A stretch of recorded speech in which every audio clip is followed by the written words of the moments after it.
We are in week 4 of our series called Miracles, where we're looking at some of the most famous miracles that Jesus performed while here on earth and asking 2 questions. What does it say about Jesus and how should we respond? So we've already taken a look at 3 of these miracles already. We took a look at Jesus turning water into wine. We took a look at him walking on water, and most recently, Jesus feeding the 5,000. And today I'm super stoked. We're gonna look at one of my favorite miracles in the Bible. I just love this miracle so much because it says so much about who Jesus is. And today we're gonna talk about how Jesus heals. So I'm super pumped.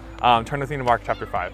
A large crowd followed him and pressed around him, and a woman was there who had been subject to bleeding for 12 years. She had suffered a great deal under the care of many doctors and had spent all she had, yet instead of getting better, she grew worse.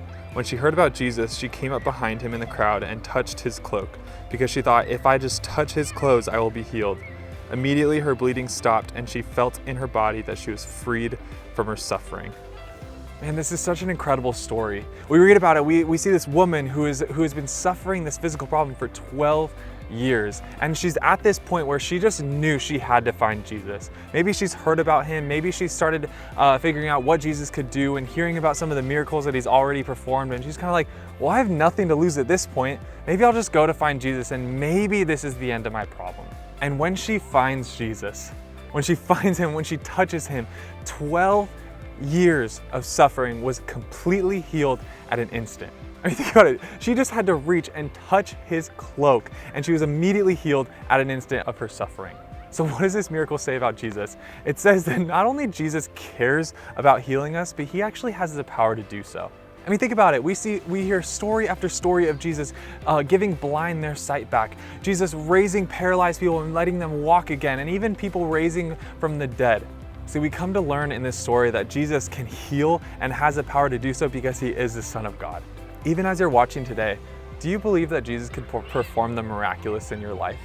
I mean, let's believe that today, and let's not only believe it, but let's actually bring those requests to God, and let's believe that he can and will work miracles in our life if we have the faith for him to do so.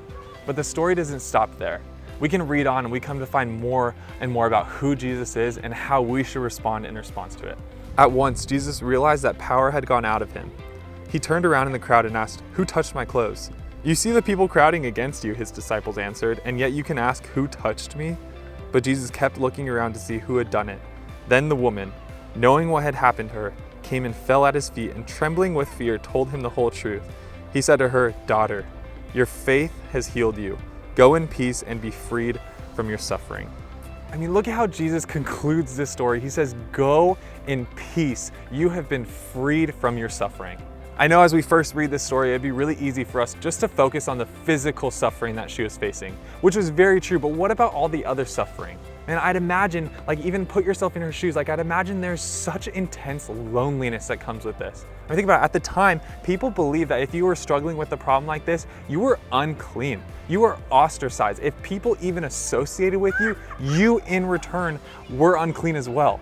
So imagine she has been suffering for 12 years and experiencing such an intense loneliness. Like, I can't even imagine. I get lonely after not spending like a couple hours with someone. Think about how lonely she must feel after 12 years of being totally and completely alone and isolated. And she has spent everything to try and get better. I mean, think about it. She has gone completely bankrupt seeking after medical experts and doctors, and she's only gotten worse. And then she hears about this Jesus guy, this miracle worker who's traveling around healing people of their disease, and she's like, I think he might be the answer. And when she came in contact with Jesus, her entire world changed. And I chose this miracle specifically because I think a lot of us could probably, if we're honest with ourselves, see ourselves in this story. And even today, consider, what are you really struggling with? And how are you trying to fix it? And I feel like the biggest takeaway from this story is she was suffering for 12 years and her last resort was coming to Jesus. Can we have the opposite? Man, when we're struggling, can we be brought to Jesus first? Because he's where all the answers lies. When you meet Jesus, everything changes. You don't have to worry about how to fill your lives with the different things this world has to offer because Jesus is the only answer. So man, how can we respond to this story? What should be our response? Run to Jesus. If you're struggling, if you're suffering with anything, know that he is the answer and he is more than capable of shifting and changing your life and helping it with whatever you're struggling with today. I love how this story ends. Jesus tells her, Go in peace and be freed from your suffering. What I love about this is when we meet Jesus, everything changes, and not only that, he replaces our suffering with his peace. Man, that's such an encouragement today that we can run to Jesus and not only be freed from whatever it is that we're struggling with, but we can get Jesus' peace as a result from it.